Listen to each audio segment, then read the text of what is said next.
নবম দশম শ্রেণীর সাধারণ গণিত সেটের এমসিকিউতে সবাইকে স্বাগত জানাচ্ছি। আমি মোহাম্মদ হারুনুর রশিদ।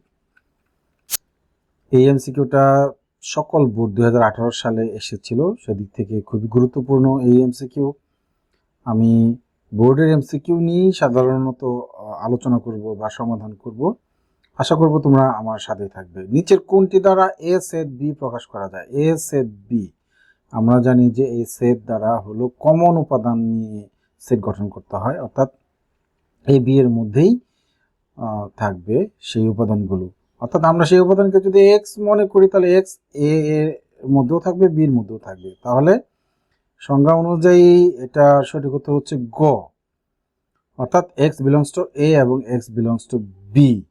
আমি একটা বাস্তব উদাহরণ দিয়ে তোমাদেরকে দেখাচ্ছি। ধরো যে এ একটা সেট 2 3 এবং বি একটা সেট 3 4।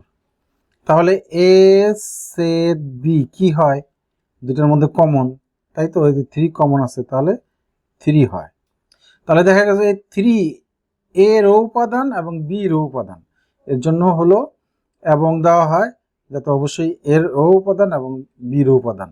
হ্যাঁ, আরেকটা কথা না বললেই নয়, এখানে যদি ইউনিয়ন থাকতো তাহলে এখানে অথবা থাকতো।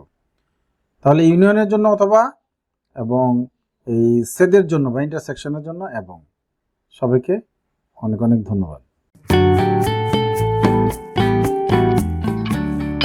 গণিত ক্লাস।